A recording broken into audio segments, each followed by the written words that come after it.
నమస్తే welcome to డి news నేను మీ Adilakshmi Reliance compressed biogas plant భూమి పూజకు సంబంధించిన పనులు చురుగ్గా సాగుతున్నాయి ఎమ్మెల్యే డాక్టర్ ముక్కు ఉగ్ర నరసింహారెడ్డి సూచనలతో సైట్ ఇన్ఛార్జ్ బత్తిన రాధాకృష్ణ ఆధ్వర్యంలో పనులన్నీ అత్యంత వేగవంతంగా జరుగుతున్నాయి బయోగ్యాస్ ప్లాంట్ కోసం ప్రభుత్వం కేటాయించిన 475.57 ఎకరాల్లో ఇప్పటికే 400 ఎకరాల్లో జంగిల్ క్లియరెన్స్ చేయడంతో పాటు భూమి చదును చేసే కార్యక్రమం పూర్తయింది విద్యుత్ ఈఈ ఉమాకాంత్ నేతృత్వంలో అధికారులు సిబ్బంది విద్యుత్ లైన్లు ఏర్పాటు పనులు చకచకా చేస్తున్నారు ఆర్ఎన్బి అధికారులు పోలీసులతో కలిసి బయోగ్యాస్ ప్లాంట్ ప్రాంతాన్ని సందర్శించిన ఎమ్మెల్యే ఉగ్ర నరసింహారెడ్డి అక్కడ జరుగుతున్న పనులను పరిశీలించి పలు సూచనలు చేశారు సభా వేదిక నుండి 500 మీటర్ల దూరంలో వివిఐపీల కోసం 2 హెలీప్యాడ్లను నిర్మించాలని ఆర్ఎన్బి అధికారులకు చెప్పారు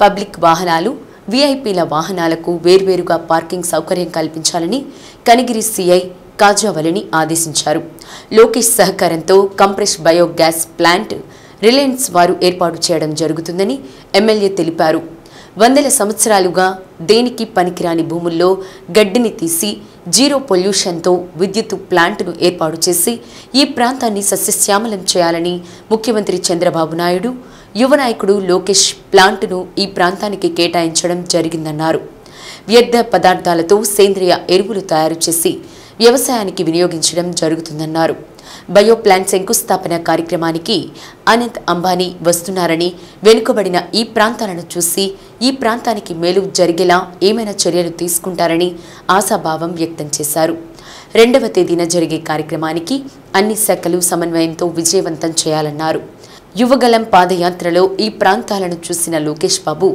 ఎంతమంది ఎన్ని ఒత్తిడిలు చేసినా బయోగ్యాస్ ప్లాంట్ను ఈ ప్రాంతానికే కేటాయించారని వారికి ధన్యవాదాలు తెలిపారు ఎమ్మెల్యే వెంట వెంగసాయిపల్లి సర్పంచ్ కరణం తిరుపతయ్య ఆర్ఎన్బి ఈఈ సమర్పణ్ రావు ఏఈ ఫిరోజ్ విద్యుత్ ఈఈ ఉమాకాంత్ తొండేటి గోపి ఎంపీడీఓ ప్రభాకర్ శర్మ తదితరులు పాల్గొన్నారు స్థాపించబోవటం అనేది కనిగిరి ప్రాంతానికి ఇది ఒక మంచి శుభపరిణామం ఎందుకంటే ఈ ప్రాంతంలో ఈ భూములు దేనికి పనికిరాని భూములు ఈరోజు మీరు చూసుంటారు ఇప్పుడు ఈ బాగు చేసిన ప్రాంతం తప్పించి మిగతా ఏరియా కూడా ఈ విధంగా ఉంది గత కొన్ని వందల సంవత్సరాల నుంచి దీన్ని పట్టించుకుని పరిస్తున్నా కూడా ఈరోజు వారు వచ్చి దాన్ని చేసి ఇక్కడ భవిష్యత్తులో గడ్డిని పెంచి జీరో పొల్యూషన్ కంపెనీ పెట్టి ఈ ప్రాంతాన్ని సస్యశ్యామలు చేయాలనే ఒక ఆలోచన దాంట్లో భాగంగా దీంట్లో వచ్చే వ్యర్థ పదార్థాలతో కూడా ఆర్గానిక్ ఎరువు ద్వారా సేంద్రీయ ఎరువు ద్వారా పంటలు కూడా సాగు చేసుకునే అవకాశం ఉంది కాబట్టి ఈ ప్రాంతంలోకి ఇది రావడం అనే దాన్ని తెలుగుదేశం ప్రభుత్వం మరి నారా చంద్రబాబు నాయుడు గారికి ధన్యవాదాలు చెప్తూ మరి ముఖ్యంగా మరి అనంత్ అంబానీ గారు నేను వస్తాను ఈ ప్రాజెక్టుకి ఈ వెనకబడ్డ ప్రాంతానికి అని చెప్పారని చెప్పేసి రిలయన్స్ ప్రతినిధులు చెప్పడం చాలా ఆనందంగా ఉంది ఎందుకంటే వారు ఈ వెనకబడ్డ ప్రాంతం చూస్తే ఈ ప్రాంతంలో జరుగుతున్న నష్టాలు చూసి వారు ఎంతో కొంత చెల్లిస్తారనే ఒక ఆశతో ఉన్నామని తెలియజేస్తూ రేపు ఏప్రిల్ 2వ తారీఖున లోకేష్ బాబు గారు మరి అదేవిధంగా అనంత అంబానీ గారు ఇక్కడ రావడం జరుగుతుంది దానికోసం 2 హెలిప్యాడ్లు ఇక్కడ రెడీ చేస్తున్నాం మరి అదేవిధంగా అన్ని డిపార్ట్మెంట్స్ వారు అటు ఎలక్ట్రిసిటీ డిపార్ట్మెంట్ కానీ ఇటు రెవెన్యూ డిపార్ట్మెంట్ కానీ ఆర్ఎన్బి కానీ పంచాయతీరాజ్ వారు ఆర్డబ్ల్యూఎస్ వారు అందరూ వచ్చి ఎవరు చేతనైన విధంగా వాళ్ళందరూ పాల్పంచుకొని ఈ ప్రోగ్రాం 2వ తారీఖు విజయవంతం చేసి మన ప్రాంతంలో ఉన్న సమస్యలు కూడా మన యువ నాయకుడు పాదయాత్రలో చూసినప్పుడు ఈ ప్రాంతాన్ని చూసినారు కాబట్టి చెల్లించి ఎంతో మంది ఎన్నో నియోజకవర్గ నాయకులు మాకు కావాలని అడిగితే కాదు నేను పాదయాత్ర ఇప్పుడు చూసినప్పుడు ఈ వెనకబడ్డ ప్రాంతం ఒక చిల్ల చెట్లకే పరిమితమైన ఊరు ఈ ఎడారిలాగా ఉన్న ఈ ప్రదేశాన్ని చేయాలని వారు మంచి ఆలోచనతో చేయడాన్ని ఇంకోసారి వారు ధన్యవాదాలు చెప్తూ వేసవిలో ప్రజలు జాగ్రత్తగా ఉండాలని ఏప్రిల్ నుండి ఎండల తీవ్రత ఎక్కువగా ఉండే అవకాశం ఉందని బయటకు వెళ్లేవారు జాగ్రత్తలు పాటించాలని జిల్లా వైద్య ఆరోగ్య శాఖ అధికారి వెంకటేశ్వర్లు తెలిపారు వీలున్నంత వరకు తెల్లటి దుస్తులు ధరించాలని మంచినీళ్లు కొబ్బరి నీళ్లు మజ్జిగ తీసుకోవాలన్నారు కూల్ డ్రింక్స్ తీసుకోవద్దన్నారు గొడుగు తప్పనిసరిగా వెంట తీసుకోవాలని తెలిపారు వైద్య ఆరోగ్య శాఖ ద్వారా ప్రతి సచివాలయంలో ఓఆర్ఎస్ ప్యాకెట్లు అందుబాటులో ఉంచామన్నారు ప్రకాశం జిల్లాలో ఉన్నటువంటి ప్రజలందరికీ వడదెబ్బకు సంబంధించినటువంటి విషయాన్ని తెలియచేద్దామని ఈ విధంగా చెప్పడం జరుగుతుంది. మొట్టమొదటిగా మనకి ఈ మాసం నుండి ఎండలు బాగా పెరుగుతున్నాయి కాబట్టి ప్రతి ఒక్కరు కూడా ఎండకి బయటికి పనికి వెళ్ళేటప్పుడు కానీ అదేవిధంగా ఏదైనా ప్రయాణం చేసేటప్పుడు కానీ దగ్గర నీళ్లు పెట్టుకోవటం, మాటిమాటికి నీళ్ళని తాగటం, శుభ్రమైన నీటిని తాగటం అనేది ప్రతి ఒక్కరు గుర్తుపెట్టుకోవాలి. అదేవిధంగా ఈ వడదెబ్బకి గురైనప్పుడు ప్రజలు ఎక్కువ వయసు ఉన్నవాళ్ళు 60-65 సంవత్సరాలు, అదేవిధంగా గర్భిణీ స్త్రీలు, అదేవిధంగా చిన్నపిల్లలు, వీరు ముఖ్యంగా వడదెబ్బకి గురి కావటానికి అవకాశం ఉంది. సో వీరు బయటికి వెళ్ళాల్సిన అవసరం కనుక ఉన్నట్లయితే ఉదయం పూట మాత్రమే కొంచెం బయటికి వెళుతూ వెళ్ళే సమయంలో తెల్లటి దుస్తులు ధరించటం, అదేవిధంగా తెల్లటి టోపీ పెట్టుకోవటం, లేదా గొడుగు కనుక అవకాశం ఉన్నట్లయితే గొడుగు వాడినట్లయితే వారికి రక్షణ ఎక్కువగా ఉంటుంది. సో ఇటువంటివన్నీ కూడా పాటిస్తూ అదేవిధంగా గంటకి మినిమము 2 నుండి 3 గ్లాసులు నీళ్లు ప్రతి ఒక్కరు కూడా తాగుతూ ఉన్నట్లయితే డీహైడ్రేషన్ రాకుండా ఉంటుంది. మండు వేసవిలో బయటికి వెళ్ళేటప్పుడు పనులన్నీ కూడా ఇమ్యునైజేషన్కి సంబంధించి కానీ మా వైద్య శాఖకు సంబంధించిన వ్యక్తులందరూ కూడా పిల్లల్ని 10:30-11 లోపు మాత్రమే వ్యాక్సిన్లు వేసి ఇంటికి పంపించాలని చెప్పి సూచనలు ఇచ్చున్నాం.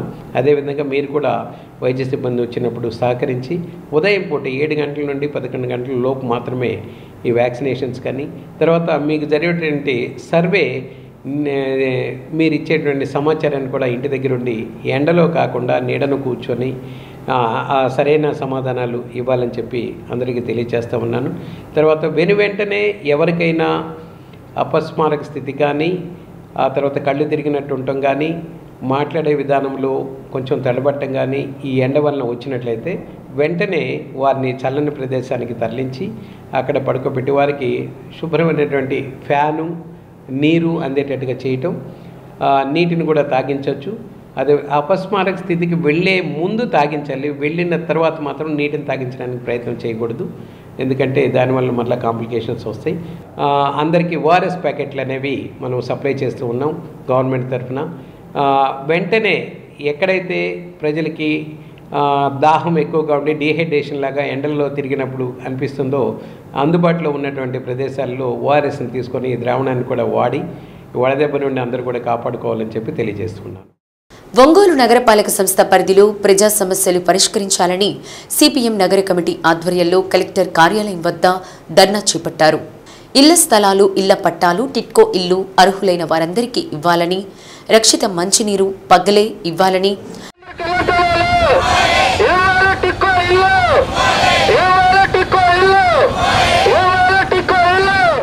3 రోజులకు ఒకసారి ట్యాంకులను పంపించాలని, కాలనీలో రోడ్లు, కాలువలు, పైప్ లైన్ల విద్యుత్తు లైన్లు వేయాలని, మురుగు కాలువల్లో చెత్త తొలగించాలని, దోమలు, కుక్కల బెడదను నివారించాలని, అనేక సమస్యలు పరిష్కరించాలని సిపిఎం నాయకులు చీకటి శ్రీనివాసరావు డిమాండ్ చేశారు.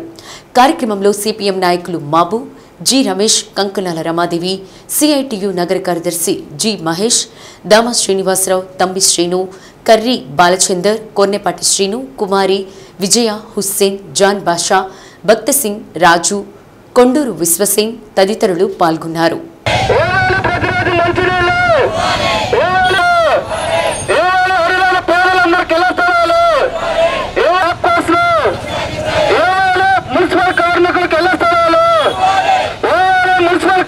ఈ రోజుకి ఒంగోలు నగరంలో 20,000 మందికి ఇళ్ల స్థలాలు లేవు, అద్దెలలో మగ్గిపోతా ఉన్నారు, అద్దెలు కట్టలేకపోతున్నారు. గత ప్రభుత్వం అగ్రహారం దగ్గర మల్లేశ్వరపురంలో 20,000 మందికి సెంటు స్థలం లెక్కన ఇచ్చింది. ఈ రోజు వరకు ఆ స్థలాన్ని వాళ్ళకి స్వాధీనం చేయలేదు.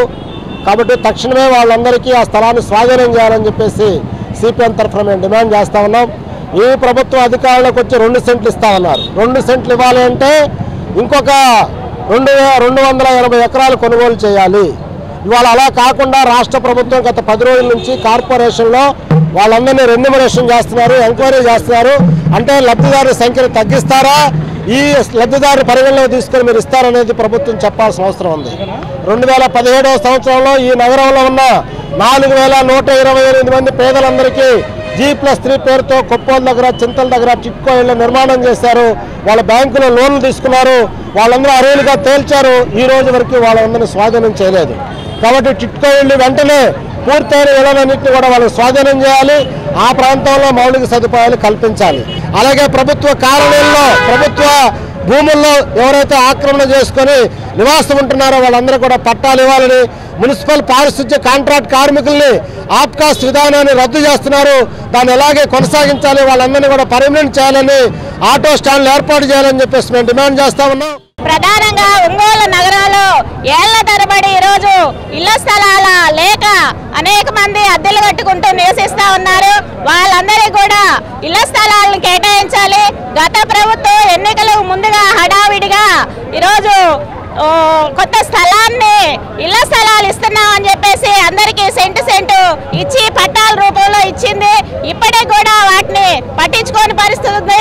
ఈ ప్రభుత్వం కూటమి ప్రభుత్వం అధికారంలోకి వచ్చిన తర్వాత 2 సెంట్ల స్థలం ఇస్తానని చెప్పారు. ఇప్పటికి కూడా ఆ స్థలాలను ఏం చేస్తారు ఏందనేది కూడా సరైనటువంటి ఇది లేక ఈరోజు పేదలు సొంతింటి కలగానే మిగిలిపోయేలాగుందని చెప్పేసి మాకు అనిపిస్తా ఉంది. దాంతో పాటుగా ప్రధానంగా ఈరోజు ఒంగోలు నగరంలో మంచినీటి సమస్య. గత ప్రభుత్వాలు మారుతా ఉన్నాయి, ఉన్న వాళ్ళు పోతున్నారు, కొత్త వాళ్ళు వస్తున్నారు. కానీ ఒంగోలు నగరానికి మంచినీటి సమస్యను తీర్చడానికి ఈరోజు ఏ ప్రభుత్వాలు కూడా చర్యలు చేపట్టట్లా. రోజు మంచినీళ్ళు ఇస్తామని చెప్పేసి ప్రజలకి ఎన్నికలకు ముందు హామీ ఇస్తా ఉన్నారు. మంచినీళ్ళు చూస్తామంటే 3 రోజులకి 4 రోజులకి ఈరోజు వస్తా ఉంది. ఆ మంచినీటిని రోజు ఇచ్చే విధంగా ఈరోజు వచ్చినటువంటి ఎన్నికైన ప్రతినిధులు ఎవరైతే ఉన్నారో వాళ్ళు చొరవ చేసి నిధులు తేవాలని చెప్పేసి ఈ సందర్భంగా డిమాండ్ చేస్తారు. అప్పుల బాధ తాళలేక యువ కౌలు రైతు ఆత్మహత్య చేసుకున్న సంఘటన బల్లికురవ మండలం కొమ్మినేని వారి పాలెంలో చోటు చేసుకుంది. ఆత్మహత్యకు గల కారణాలను అతని సోదరుడు మీడియాకు తెలిపారు. మృతుడు కీర్తిపాటి బ్రహ్మయ్యగా తెలిపారు. మృతుడి వయస్సు 23 సంవత్సరాలు. ఇతనికి సంవత్సరం కిందట వివాహమైంది. బ్రహ్మయ్య కొమ్మినేని వారి పాలెం గ్రామంలో వ్యవసాయ పనులు చేసుకుంటూ 3 ఎకరాలలో వరి పంట వేశాడు. బ్రహ్మయ్యకు 8 లక్షల వరకు అప్పులు ఉన్నట్లు తెలుస్తోంది. అప్పుల బాధ తాళలేక గ్రామంలోని పొలాల్లో చెట్టుకు ఉరివేసుకుని మృతి చెందినట్లు తెలిపారు. పోలీసులు కేసు నమోదు చేసి దర్యాప్తు చేస్తున్నారు. పొలం ఎంత ఉంది? ఎన్ని ఎకరాలు వేస్తారు? 3 ఎకరాలు. ఏం పంట వేశారు? వరి వేశారు. అప్పులు పోయినాయా? ఏమాత్రం 8 లక్షలు. సొంత రేవా? ఆ ఊరే కొమ్మలపేపాడు. ఆయన పేరేం పేరు? ఇంటి పేరు? కీర్తిపాటి. తండ్రి పేరు? ఏడుపట్ల.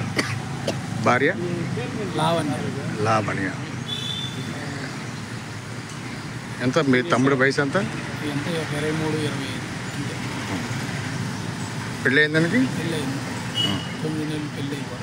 9 నెలలు. ఇంకేమైనా గొడవలు ఉన్నాయా? ఏం లేవు. అమ్మాయికి కానీ ఈ అబ్బాయికి కానీ మాకు కానీ ఆ అబ్బాయికి కానీ ఎటువంటి గొడవలు, ఎటువంటి మనస్పర్ధలు లేవు. అసలు ఎందుకు చేసుకున్నాడో మాకు చెప్పలేదు, ఆ అమ్మాయికి చెప్పలేదు. ఎవరైనా ఒత్తిడి చేశారా? అప్పు కట్టడం అదైతే తెలియదు. చేసింది చెయ్యని మాకు తెలియదు. తొలి తెలుగు వాగ్గేయకారుడు పద కవితా పితామహుడు శ్రీ తాళ్లపాక అన్నమయ్య 522వ వర్ధంతి సభ శ్రీ తాళ్లపాక అన్నమాచార్య సంగీత సాహిత్య సేవా సమితి ఆధ్వర్యంలో సంతపేట షిరిడి సాయిబాబా మందిరంలోని అన్నమయ్య విగ్రహ సన్నిధిలో అత్యంత వైభవంగా జరిగింది. కలియుగ దైవం శ్రీ వెంకటేశ్వరుని 32,000 సంకీర్తనలతో సేవించి తరించిన పరమ భాగవత సిక్కామణి అన్నమయ్య అని సమితి అధ్యక్షుడు ఐ మురళీకృష్ణ అన్నారు. దాదాపు 600 అన్నమయ్య కీర్తనలను స్వరకల్పన చేసి అన్నమయ్య మానసపుత్రుడైన గరిమెల్ల బాలకృష్ణ ప్రసాద్ సంగీత సాహిత్య సేవ అజరామరమని పేర్కొన్నారు. ప్రకాశం జిల్లా రచయితల సంఘం అధ్యక్షులు పొన్నూరు వెంకట శ్రీనివాసులు మాట్లాడుతూ అన్నమయ్య విరచిత సంకీర్తనలు లలిత సుమధురమై తెలుగు సాహితీ రంగాన స్థిరమై నిలిచాయన్నారు. గరిమెల్ల మరణం సంగీత ప్రపంచానికి తీరని లోటని పేర్కొన్నారు. కార్యక్రమంలో విశ్వ హిందూ పరిషత్ జిల్లా అధ్యక్షుడు తూనుగుంట మల్లికార్జునరావు, మామూర్తి, గుర్రం కృష్ణ, రంగనాథ్, ఆకుల శ్రీను, చిన్ని కృష్ణ, పింగలి వెంకట సుబ్బయ్య, ఓ ప్రసాద్, జానకీరాం, డి ప్రసన్నకుమారి, డాక్టర్ రావిపాటి ప్రసాదరావు తదితరులు పాల్గొన్నారు. అర్చక స్వామి సుధాకర్ పూజా కార్యక్రమాన్ని జరిపించారు.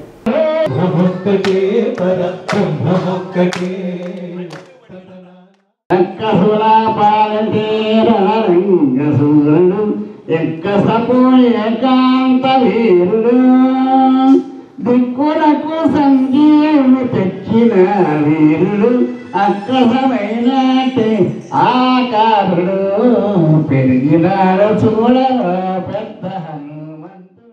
ఈ కలియుగానికి అధిపతి అయినటువంటి వెంకటేశ్వర స్వామి వారి యొక్క నందకాంత సంభూతుడిగా అవతరించి స్వామివారి మీద 32,000 సంకీర్తనలు రాసి అజరామరమైనటువంటి సాహిత్యాన్ని, తెలుగు సాహిత్యాన్ని, పద సాహిత్యాన్ని మనకు అందించినటువంటి సాక్షాత్తు వెంకటేశ్వర స్వామి వారి యొక్క స్వరూపుడు అన్నమయ్య.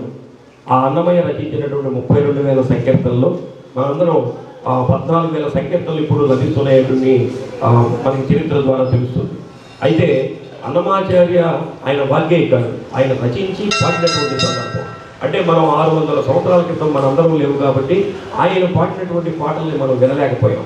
సాక్షాత్తు వెంకటేశ్వర స్వామి వారి యొక్క అంశగా ఏ విధంగా అయితే అన్నమాచార్యులు వారు జన్మించారో అన్నమయ్య అంశగా గరిమెళ్ళ బాలకృష్ణ ప్రసాద్ గారు జన్మించి ఆయన రచించినటువంటి పాటల్లో సంకీర్తనల్లో 1000 కీర్తనలకు పైగా ఆయన స్వరపరిచి మనకు అందించి ఈరోజు అశేష జనావళి అన్నమాచార్య స్వామి వారి మానసపుత్రుడిగా పేరుగాంచిన శ్రీ గరిమెళ్ళ బాలకృష్ణ ప్రసాద్ గురువు గారి సంతా సభను కూడా ఈరోజు పెరుగుగా నిర్వహించడం జరిగింది.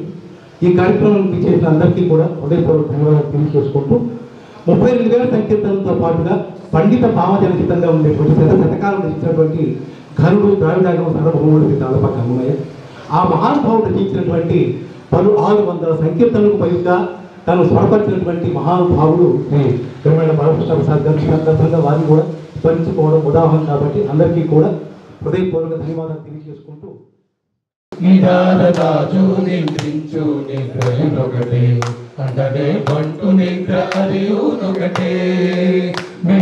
బ్రాహ్మణుడు పెట్టు భూమి ఒకటే చండాలు ఉండేటి సరి భూమి ఒకటే చండాల బ్రాహ్మణుడు పెట్టు భూమి ఒకటే చండాలు ఉండేటి సరి భూమి ఒకటే. వేడుకొందామా వెంకటగిరి వెంకటేశ్వరుని వేడుకొందామా. వడ్డీ కాసుల వాడే వనజనాభుడే వడ్డీ కాసుల వాడే వనజనాభుడే వాడు అలమేల్ మంగా శ్రీ వెంకటాద్రినాథుడే వాడు అలమేల్ మంగా శ్రీ వెంకటాద్రినాథుడే వేడుకొందామా వేడుకొందామా. సుప్రీంకోర్టు ఇచ్చిన ఆదేశాల మేరకు వర్గీకరణలు అమలు చేసేందుకు రాష్ట్ర ప్రభుత్వం ఆమోదించినందున ముఖ్యమంత్రి నారా చంద్రబాబు నాయుడు ఏపీ ఎంఆర్పీఎస్ నుండి ధన్యవాదాలు తెలియజేస్తున్నామని జాతీయ అధ్యక్షులు మున్నంగి నాగరాజు అన్నారు. ఒంగోలులోని అంబేద్కర్ భవన్ ఎంఆర్పీఎస్ నగర అధ్యక్షుడు జి ప్రభుదాసు ఆధ్వర్యంలో ముఖ్యమంత్రి నారా చంద్రబాబు నాయుడు చిత్రపటానికి పాలాభిషేకం నిర్వహించారు.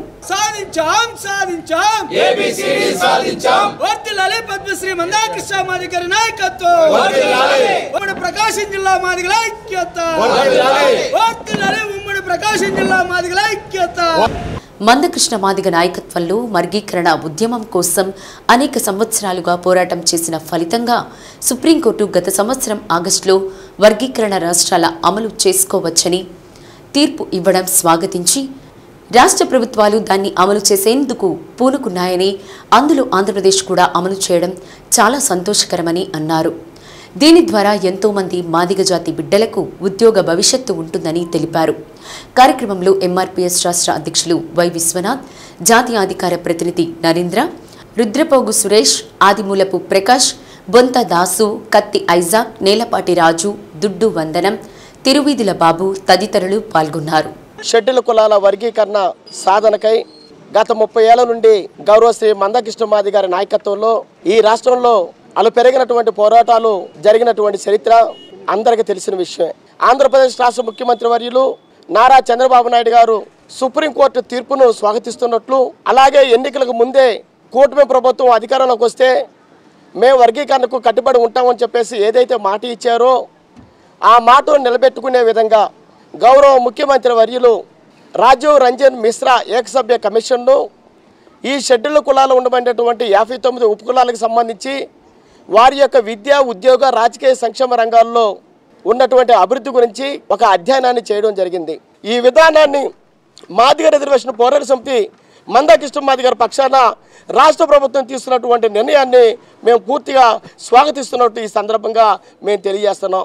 ఈ షెడ్యూల్ కులాల్లో ఉండబడినటువంటి 59 ఉపకులాలకు కింది స్థాయి పేదవాడికి కూడా న్యాయం జరిగే విధంగా పోరాటం జరిపి విజయం సాధించిన చరిత్ర గౌరవ శ్రీ మందా కృష్ణమాది గారికి మాత్రమే దక్కుతుందని చెప్పి ఈ సందర్భంగా మేము తెలియజేస్తూ, కూటమి ప్రభుత్వం గౌరవ ముఖ్యమంత్రి వర్యులు వర్గీకరణ అంశంలో ఆయన ముందడుగు వేసి వర్గీకరణ భవిష్యత్తులో అతి కొద్ది రోజుల్లోనే వర్గీకరణ చట్టబద్ధతకు శ్రీకారం చుట్టబోతున్న పెద్దలు ముఖ్యమంత్రి నారా చంద్రబాబు నాయుడికి ఎంఆర్పీ జాతీయ కమిటీ పక్షాన ప్రత్యేక ధన్యవాదాలు తెలియజేస్తున్నాం. జై మాదిగ, జై మందా కృష్ణమాది. మాదిగ ప్రజలతో సహా యావత్ మాదిగ జాతి, అదేవిధంగా అణగారిన కులాలన్నీ కూడా ఈరోజు మేము గౌరవశ్రీ పద్మశ్రీ మందా కృష్ణమాది గారికి అందరూ రుణపడి ఉన్నామని చెప్పి కూడా ఈ సందర్భంగా తెలియజేస్తూ, ఎవరైతే మాకు ఈ సమాజంలో 30 సంవత్సరాలుగా మా పోరాటానికి మద్దతు ఇచ్చినటువంటి ఈ సమాజానికి, అన్ని వర్గాల ప్రజలకు, ప్రతి ఒక్కరికి కూడా మేము పేరున వారందరికీ కూడా ధన్యవాదాలు తెలియజేస్తూ ఉన్నాం. మా అధినేత మందా కృష్ణమాది గారు 30 సంవత్సరాలుగా వారు చేసినటువంటి పోరాటం, వారు చేసినటువంటి త్యాగం, వారు చేసినటువంటి శ్రమణంతా కూడా మేమందరం మరొకసారి మననం చేసుకుంటూ, ఈ విధంగా మా వాళ్ళందరూ కూడా వెయిట్ చేస్తూ ఉన్నారు కనుక ఈ చివరి పోరాటంలో ప్రతి ఒక్కరు మాకు ఇచ్చినటువంటి మద్దతుకు కానీ, మా సర్వీస్కి కానీ, అదేవిధంగా సహకారానికి కానీ ప్రతి ఒక్కరు కూడా పేరున ధన్యవాదాలు తెలియజేసుకుంటూ, ముఖ్యంగా ఎన్డీఏ కూటమి ప్రభుత్వానికి మరొకసారి మేము హృదయపూర్వక ధన్యవాదాలు తెలియజేస్తూ, జై మాదిగ, జై మందా కృష్ణమాది.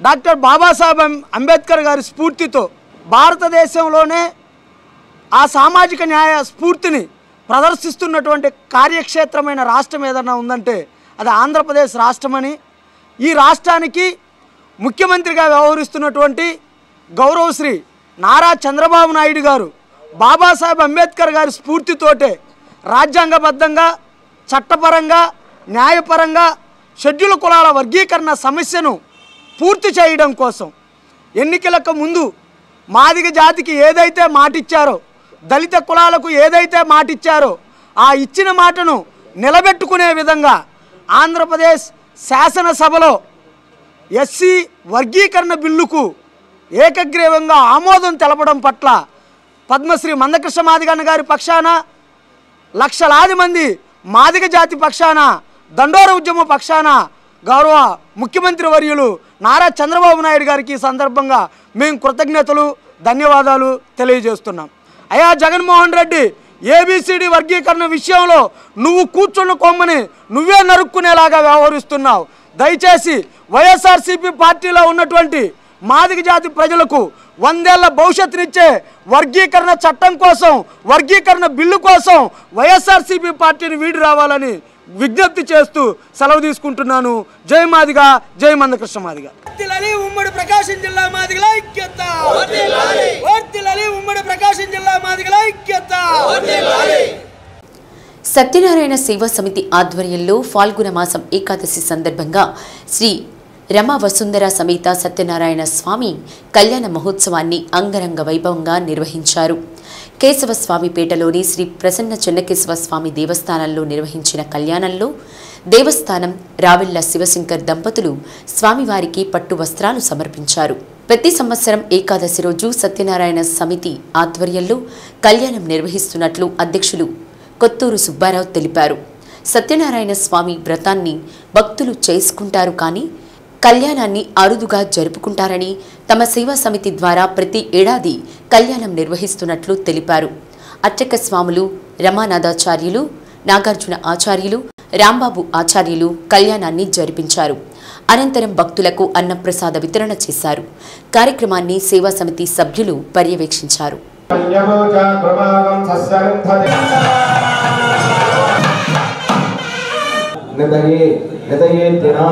శ్రీ వెంకట నివాసాయ శ్రీనివాస. ఎందుకంటే భగవత్ సన్నిధిలో దాన్ని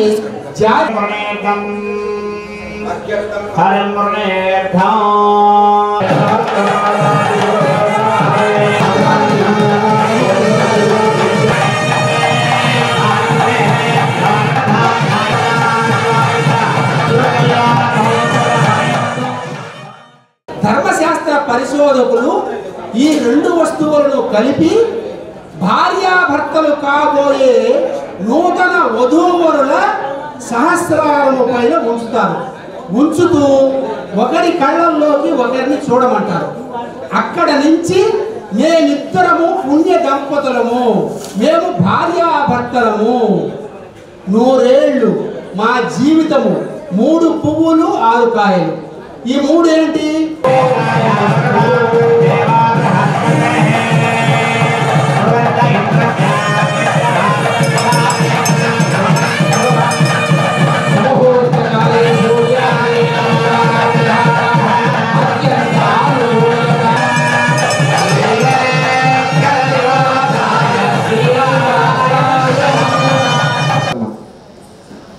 సూర్యునికలో కూడా చెప్పారు, క్షీరసాగరాన్ని మదిస్తే ముందు వచ్చింది. ఇక్కడ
శ్రీనివాసుడు వివాహం చేసానికి వెళ్ళి విరజానది, అందుకనే పోతనామాచ్యులవారు. అద్దంకిలోని ప్రభుత్వ బాలుర ఉన్నత పాఠశాలలో జరుగుతున్న 10వ తరగతి పరీక్షలను సిఐ సుబ్బరాజు పరిశీలించారు. పరీక్షలు జరుగుతున్న తీరును, పరిషత్ విద్యార్థులు హాజరు వివరాల గురించి చీఫ్ ఇన్విజిలేటర్ మారుతిని అడిగి తెలుసుకున్నారు. ప్రభుత్వ బాలుర ఉన్నత పాఠశాలలో 200 మంది విద్యార్థులు హాజరైనట్లు ఇన్విజిలేటర్ మారుతి చెప్పారు. ప్రశాంత వాతావరణంలో పరీక్షలు జరుగుతున్నట్లు తెలిపారు.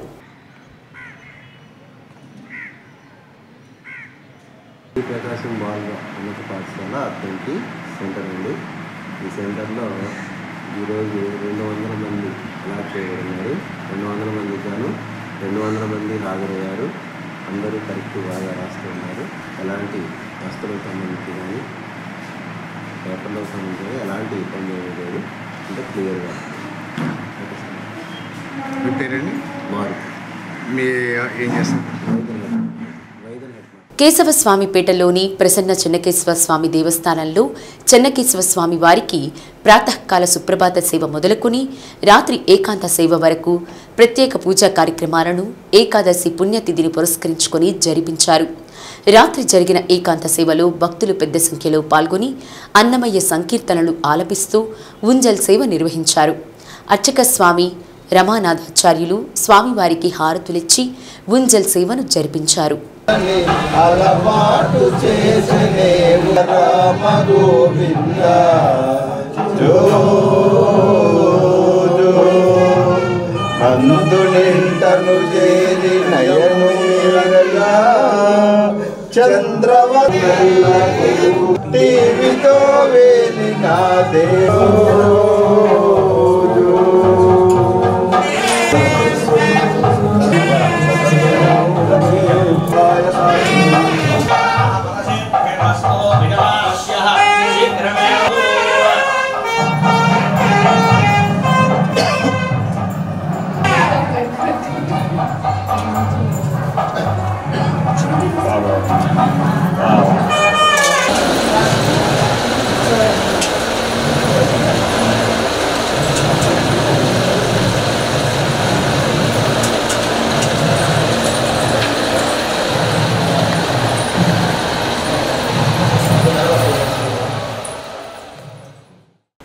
కొరిసపాడు మండలంలో రావినూతల తిమ్మన్నపాలెం గ్రామాల్లో సొసైటీల ద్వారా శనగలు కందులు కొనుగోలు కేంద్రాలను ఏర్పాటు చేసినట్లు ఏవో శ్రీనివాసరావు తెలిపారు.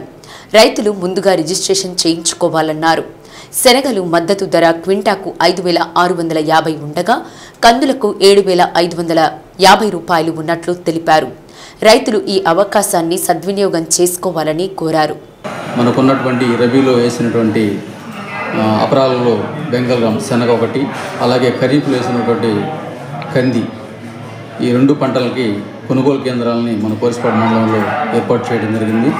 ఈ యొక్క శనగలు ప్లస్ కందులను రెంటిని కూడా రావినూతల పిఎస్ఎస్ సొసైటీ ద్వారా కొనుగోలు చేస్తున్నాము. అట్లాగే శనగలకి తిమ్మనపాలెం సొసైటీని కూడా ఎంపిక చేయడం జరిగింది. గ్రామాల్లో ఉన్నటువంటి రైతు సోదరులంతా కూడా పంట నమోదు చేసుకున్న ప్రతి రైతు కూడా కొనుగోలు కేంద్రం వద్ద వాళ్ళు అమ్ముకోవచ్చు. ఎందుకంటే బయట ధరలు తగ్గుతున్న కారణంగా ఈ యొక్క కొనుగోలు కేంద్రాలు పెట్టడం జరిగింది. మద్దతు ధర అయితే ఏదైతే ఉందో శనగలకి 5,650 రూపాయలు క్వింటాల్ ధర, అలాగే కందులకైతే 7,550 రూపాయలు మద్దతు ధర ఉంది. ఈ యొక్క ధరలకి మరి ఈ యొక్క కొనుగోలు కేంద్రం 2 కేంద్రాల్లో కూడా మనకి ఏర్పాటు చేయడం జరిగింది. కాబట్టి ప్రతి రైతు కూడా మరి యొక్క భూమికి మన కంది ఎస్సీ వర్గీకరణకు ప్రభుత్వం అనుకూలంగా తీర్మానం చేసి గెజిట్ తీసుకురావడాన్ని నిరసిస్తూ కలెక్టరేట్ ఎదుట భారీ నిరసన కార్యక్రమం చేపడుతున్నట్లు మాల ఉద్యోగుల సంఘం, మాల సంఘాల జేఏసీ నాయకులు తెలిపారు. పాత రిమ్స్ వద్ద గోడపత్రికను ఆవిష్కరించారు. రాష్ట్రంలో అత్యధికంగా ఉండే మాలలకు అన్యాయం చేసే విధంగా 1 మ్యాన్ కమిషన్ ఇచ్చిన రిపోర్ట్ను పబ్లిక్ డొమైన్లో పెట్టకుండా ఏకపక్షంగా గెజిట్ తీసుకురావడం అత్యంత దుర్మార్గమని అన్నారు. దీనివల్ల మాల విద్యార్థులు తీవ్రంగా నష్టపోతారని, క్రిమిలేయర్ వల్ల ఉద్యోగులు ప్రమోషన్ రాక ఇబ్బందులు పడతారన్నారు. రాష్ట్ర ప్రభుత్వం తీసుకువచ్చిన గెజిట్ను వెనక్కి తీసుకురావాలని కోరుతూ ధర్నా చేపడుతున్నామన్నారు. నిరసనకు భారీ ఎత్తున మాలలు తరలి రావాలని కోరారు. కార్యక్రమంలో మాల ఉద్యోగుల సంఘం రాష్ట్ర అధ్యక్షులు తుల్లి బిల్లి అశోక్, బిల్లా వసంతరావు, ఎర్రమాల మల్లికార్జునరావు, శాంతరాజు, చిక్కాల కిరణ్, బిఎల్ రాజు, జాన్ బాబు తదితరులు పాల్గొన్నారు.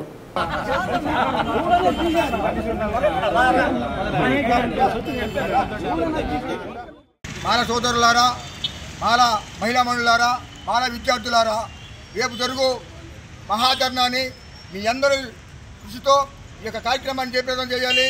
ఎందుకంటే ఇది మనకు కాకపోయినా మన బిడ్డల తరానికి ఎంతో నాశనానికి ఇది దారి చేస్తుంది. కాబట్టి మీరందరూ ఏకతాటిపై రేపు జరగనున్న 20 తారీఖు జరగనున్న కార్యక్రమాన్ని విజయం చేయాలని కోరుకుంటూ జై భీమ్, జై భారత్. రైతులకు విశిష్ట సంఖ్య తప్పనిసరి అని అద్దంకి సహాయ వ్యవసాయ సంచాలకులు కె ధనరాజ్ అన్నారు. బొమ్మనంపాడు, జార్లపాలెం గ్రామాల్లో నిర్వహించిన పొలం పిలుస్తోంది కార్యక్రమంలో భాగంగా వ్యవసాయ సంచాలకులు మాట్లాడుతూ ప్రతి రైతు ప్రత్యేక గుర్తింపు సంఖ్య కలిగి ఉండాలని తెలిపారు. కార్యక్రమంలో మండల వ్యవసాయాధికారి కొర్రపాటి వెంకటకృష్ణ మాట్లాడుతూ రైతులు ఈ నెల 31వ తేదీలోపు ప్రతి రైతు రిజిస్ట్రేషన్ చేయించుకోవాలని, లేకపోతే పీఎం కిసాన్ లబ్ధి చేకూరదని తెలిపారు.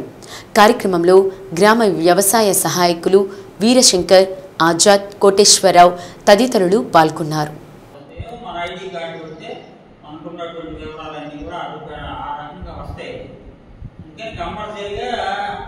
ఐడి కార్డు రిజిస్ట్రేషన్ చేసుకోవాలనేది కంపల్సరీ చేశారు.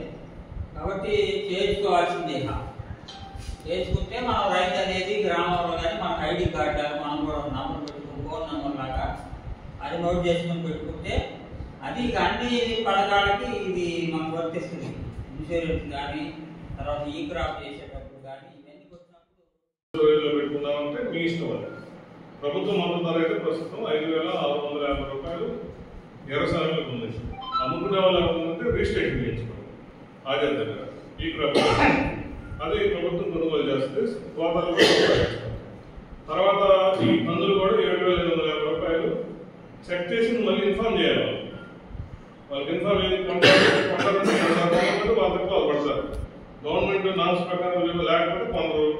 కాబట్టి మీరు బయట అమ్ముకోవచ్చు. కాబట్టి ఎందుకంటే వాళ్ళకి మనం కొట్టాలని చెప్పి మన పుట్టుకు వాళ్ళని ఎదురు కష్టం. కాబట్టి అది ఓపెన్ చేస్తారు. మీరు చూసి బాగా చేస్తారు. వాళ్ళు అగ్రికల్చర్ ఓపెన్ చేస్తారు. తర్వాత ఇంకోటి ఏంటంటే ఈ గొర్రెలు ఈ తెలంగాణ స్పైర్లు నాకు కావాల్సిన వాళ్ళు ఎవరైనా అప్లై చేసుకోండి. పవిత్ర రంజాన్ మాస ఉపవాస వేళలు తేదీ 27/3/2025 గురువారం సహరీ ఉదయం 4:49 ఇఫ్తారీ సాయంత్రం 6:27 డి న్యూస్లో నేటి మాట. మనకు నచ్చినట్లు బతుకుతుంటే ఎవరు మనతో ఉండరు అంటారు, కానీ నిజమైన స్నేహితుడు ఎప్పుడూ మనతోనే ఉంటాడు. డి న్యూస్ ఇంతటితో సమాప్తం. నమస్కారం.